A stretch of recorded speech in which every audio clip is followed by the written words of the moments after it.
ፓስፖርት በጉቦ ማውጣት አሁን ህጋዊ እስኪመስል ድረስ የተለመደ መሆኑን ሰምተናል። በዚህ አሰራር አንዳንድ የተቋሙ ሰራተኞች በቀን ከ750 ሺህ ብር በላይ እየሰበሰቡ ነው ተብሏል። በሌላ በኩል ደግሞ የመገበያያ ገንዘብ ሊቀየር መሆኑን ሰምተናል። በዚህም በአጭር ጊዜ ውስጥ አሁን ያለው የመገበያያ ገንዘብ እንደሚቀየር ነው ያገኘነው መረጃ የሚያሳየው። ሰላም ቤተሰቦቻችን፣ መረጃዎቹን የት ሀገርና የት ከተማ ሆናችሁ እየተከታተላችሁ እንደምትገኙ በሐሳብ መስጫው ላይ ጻፉልን። ከፓስፖርት ጋር በተያያዘ ያጋጠማችሁ ነገር ካለ ማሳውቁን። አሁን ዝርዝር መረጃዎቹን አንድ በአንድ ወደ እናንተ እናደርሳለን። እስከ መጨረሻው አብራችሁን ቆዩ።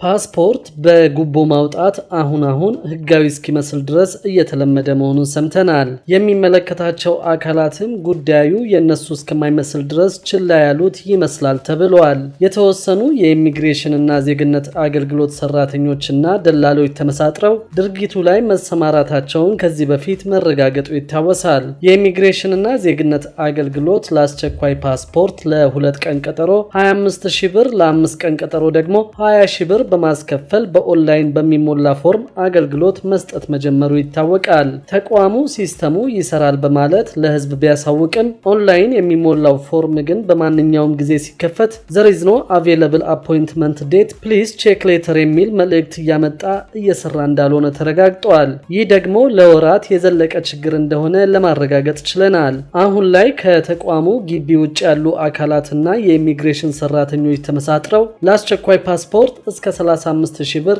እያስከፈሉ ይገኛሉ። በተቋም ውስጥ ከሚሰሩ አንዳንድ የአይቲ ባለሙያዎች ጀምሮ እስከ አመራሮች ድረስ የሚሳተፉበት ኔትወርክ በመዘርጋት ሲስተሙን ከነሱ ጋር ተመሳጥረው የሚሰሩ ግለሰቦች ብቻ ማግኘት እንዲችሉ በማመቻቸት ዜጎችን እየበዘበዙ መሆኑ ተዘግበዋል። አስቸኳይ ቀጠሮ የሚባለው አገልግሎት አሁን ላይ ሙሉ በሙሉ በሚባል ደረጃ ተዘግቶ የኢሚግሬሽን ሰራተኞች የሆኑ የተቋሙን ሲስተም የሚቆጣጠሩ ሰራተኞች በውስጥ መስመር ከደላሎች ጋር በመመሳጠር ደላሎቹ ከህዝቡ 35 ሺህ ብር ከተቀበሉ በኋላ የተቋሙ ሰራተኞች ከ5000 እስከ 6500 ብር ይቀበላሉ ተብሏል። ይህንን የሚያሳይ አንድ ቪዲዮ የደረሰው መሆኑን መሰረት ሚዲያ አስታውቆ በዚህ ቪዲዮ መሰረት አንድ የተቋሙ አድሚን ብቻ በአንድ ቀን የ149 ሰዎችን ፋይል ብቻውን እንደሰራ ያሳያል ብሏል። ይህም ማለት በአንድ ፓስፖርት 5000 ብር ቢቀበል አንድ ግለሰብ በቀን 745 ሺህ ብር ያገኛል ማለት ነው። ድረገጹ ለህዝብ ዝግ ተደርጎ እንዲህ ውስጥ ለውስጥ የሚሰራው የፓስፖርት ብዛት ከፍተኛ መሆኑ አዲስ መረጃ ባይሆንም በዚህ መጠን አንድ ግለሰብ ገንዘብ በህገወጥ መንገድ ማግኘት መቻሉ ለምን ችግሩን መቅረፍ እንዳልተፈለገ ማሳያ ነው ተብሏል። አንዳንድ ግለሰቦች በትላንትናው ዕለት ብቻ በርካታ 100 ሺህ ብሮችን ከፍለው የበርካታ ግለሰቦችን ፓስፖርት አዲስ አበባ ካለው የኢሚግሬሽን ቢሮ እንደተቀበሉ ገልጸዋል። በኢሚግሬሽን ሰርቨር ላይ ተቀምጠው ይህንን ድርጊት የሚፈጽሙት አካላት ከሚያገኙት ገንዘብ ላይ ለበላይ አመራሮች ያካፍሉ እንደሆነ በአንድ ወቅት የተጠየቁ አንድ የተቋሙ ሰራተኛ ካለ እውቅናና ካለ ቡጨቃ የሚሰራ ስራ የለም የሚል አጭር ምላሽ መስጠታቸው ይታወሳል። በሌላ በኩል ደግሞ መገበያያ ገንዘብ ሊቀየር መሆኑን ሰምተናል። በዚህም የብሪክስ አባል ሀገራት የአሜሪካን ዶላርን የሚተካ የክፍያ ስርዓት ለመጀመር በዝግጅት ላይ መሆናቸው ተነግረዋል። የብሪክስ አባል ሀገራት በዓለም አቀፍ ንግድ ላይ የአሜሪካን ዶላር የበላይነትን ለመገዳደር አዲስ የክፍያ ስርዓት ለመጀመር በዝግጅት ላይ መሆናቸውን በቅርቡ ይፋ አድርገዋል። በዚህ ጉዳይ ላይ ሙሉ ለሙሉ ከስምምነት ባይደርሱም የንግድ ልውውጣቸው 68% ያህል ከዶላር እየራቀ መሆኑ ታውቋል። የሩሲያው የውጭ ጉዳይ ሚኒስትር ሰርጌይ ላቭሮቭ እንዳስታወቁት ኢትዮጵያን ጨምሮ አባል የሆኑት የብሪክስ ሀገራት የሆኑት ብራዚል፣ ሩሲያ፣ ህንድ፣ ቻይና፣ ደቡብ አፍሪካ፣ ግብጽ፣ ኢንዶኔዥያ፣ ኢራን እና የተባበሩት አረብ ኤምሬቶች በንግድ ልውውጣቸው ከአሜሪካ ዶላር እየራቁ ሲሆን ከ65% በላይ የሚሆነው የንግድ ልውውጣቸውም በአባል ሀገራቱ ብሔራዊ ገንዘቦች እየተከናወነ መሆኑ ተገልጿል። ይህ አዝማሚያ ቡድኑ በፋይናንስ ረገድ ያለውን ነጻነት ለማጠናከር ያለውን ቁርጠኝነት ያሳያል ብለዋል። ላቭሮቭ አክለውም ብሪክስ ፔይ የተባለ ገለልተኛ የክፍያ ስርዓት ለመመስረት ውይይቶች እየተከናወኑና ውጤታማ እየሆኑ መሆናቸውን ጠቁመዋል። በተጨማሪም የብሪክስ የገንዘብ ሚኒስትሮችና የማዕከላዊ ባንክ ገዢዎች በካዛን ጉባኤ በተሰጠው መመሪያ መሰረት በጋራ ንግድ ውስጥ ብሔራዊ ገንዘቦችን በንቃት ለመጠቀም መስማማታቸው ተገልጿል። ይህ እርምጃ ብሪክስ በምዕራባውያን የገንዘብ ስርዓቶች ላይ ያለውን ጥገኝነት ለመቀነስ የፋይናንስ መሰረተ ልማት ለመገንባት የሚያደርገውን የጋራ ጥረት እንደሚያሳይም ተጠቅሷል።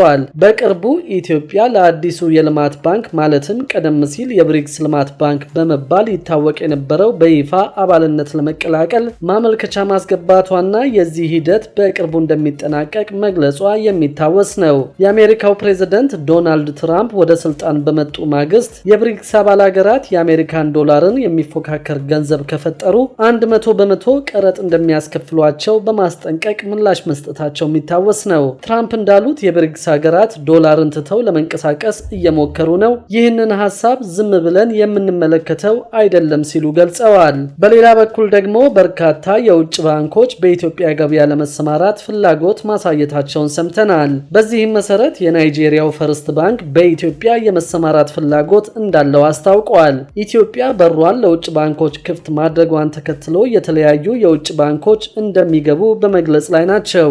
አሁን የናይጄሪያው ፈርስት ባንክ ኢትዮጵያን ጨምሮ በአንጎላና በኮት ዲቯር የመስራት ፍላጎት እንዳለው የባንኩ ምክትል ኃላፊ ለአፍሪካ ሪፖርት ተናግረዋል። የኬንያው ኬቢሲ፣ የደቡብ አፍሪካው ስታንዳርድ ባንክና ሌሎችም በኢትዮጵያ ለመሰማራት ፍላጎት ካሳዩ ባንኮች መካከል ዋነኛዎቹ ናቸው። በሌላ በኩል ደግሞ 28 ሆቴሎችና ሬስቶራንቶች ማስጠንቀቂያ እንደደረሳቸው ሰምተናል። በአዲስ አበባ ከተማ አስተዳደር ከመጋቢት ወር ጀምሮ ደንብና መመሪያ ተላልፈዋል የተባሉ ወደ 28 የሚጠጉ ሆቴሎች ማስጠንቀቂያ እንደተሰጣቸው የከተማ አስተዳደሩ ባህል ኪነ ጥበብና ቱሪዝም ቢሮ ገልጿል። ቢሮ ከወራት በፊት በሆቴልና ቱሪዝም የሚሰሩ የከተማዋ አገልግሎት ሰጪዎች ላይ አስተናጋጆቻቸው ከአለባበስ ጀምሮ እስከ ጸጉር አቆራረጥ የሚዳስስ 2 ዓመት በጥናት የቆየ ደንብ አዘጋጅቶ ማጽደቁ የሚታወቅ ነው። ከጸደቀ ወራትን ያስቆጠረው ይህ ደንብ አተገባበሩና ተፈጻሚነቱ ምን ይመስላል በሚል ጥያቄ ለቢሮ ቀርበዋል። በአዲስ አበባ ከተማ አስተዳደር ባህል ኪነ ጥበብና ቱሪዝም ቢሮ የቱሪስት አገልግሎት ብቃት ማረጋገጥና ደረጃ ምደባ መሪ ስራ አስፈጻሚ ወይዘሮ ገነት ይመር በሰጡት ምላሽ በአገልግሎት ሰጪ ተቋማት በተለይም በሆቴሎችና በሬስቶራንቶች ስለጸደቀው ደንብ ባለው የግንዛቤ እጥረት በፍጥነት ወደ እርምጃ አለመግባታቸውን ተናግረዋል። በመሆኑም በተለያዩ መንገዶች የግንዛቤ ማስጨበጫ እየተሰጠ መቆየቱን ገልጸው ከመጋቢት ወር ጀምሮ የመጀመሪያ ደረጃ ማስጠንቀቂያ እርምጃ መውሰድ መጀመሪያቸውን አንስተዋል። በዚህም ከመጋቢት ወር ጀምሮ 28 የሚደርሱ ሆቴሎችና ሬስቶራንቶች ማስጠንቀቂያ እንደተሰጣቸው አመልክተዋል። በደንቡ መሰረት ተግባራዊ የማያደርጉ ሆቴሎች ከጽሑፍ ማስጠንቀቂያ ጀምሮ እስከ 50 ሺህ ብር የሚያስቀጣ ሲሆን በቅጣቱ የማይመለሱትን ደግሞ የስራ ፈቃዳቸው እንደሚነጠቅ መመላከቱ ይታወሳል። በሌላ በኩል መኪና አምራቹ ቮልስዋገን ኩባንያ ኢትዮጵያ ውስጥ ተሽከርካሪ ለማምረት የሚችልበትን ሁኔታ ከመንግስት ኃላፊዎች ጋር መወያየቱ ታውቋል። ከአፍሪካ ቮልስዋገን አምራች ግሩፕ የመጡ ተወካዮች ኢትዮጵያ ውስጥ የኤሌክትሪክ ተሽከርካሪዎችን ለማምረት ቁርጠኛ መሆናቸውን ገልጸዋል። በቅርቡ ሌላ ዙር ውይይት ተደርጎ ወደ ስራ እንደሚገባም ተገልጿል።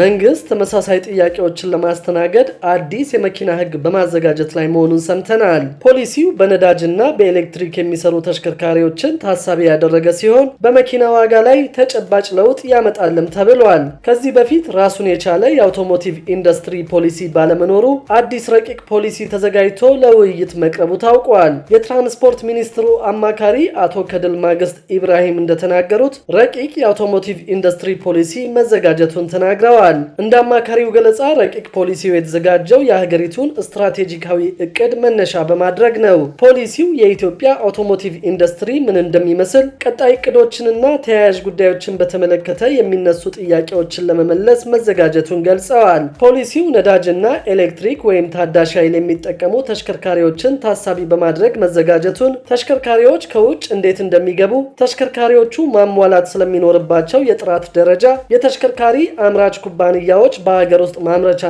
መገጣጠሚያ እንዲገነቡ ስለሚበረታቱበት ሁኔታ በረቂቅ ፖሊሲ ውስጥ መካተቱንም አቶ ከድል ማግስት አስረድተዋል። ክቡራትና ክቡራን የአዲስ ቢዝነስ የዩቲዩብ ቻናል ተከታታዮቻችን ይህንን ቻናል ሰብስክራይብ ሳታደርጉ የምትከታተሉን ከሆነ ቢዝነስና ሌሎች ተያያዥ ጉዳዮችን በተመለከተ አዳዲስ መረጃ ለማግኘት የዩቲዩብ ቻናሉን ሰብስክራይብ በማድረግ ቤተሰብ እንድትሆኑ በትህትና እንጠይቃለን።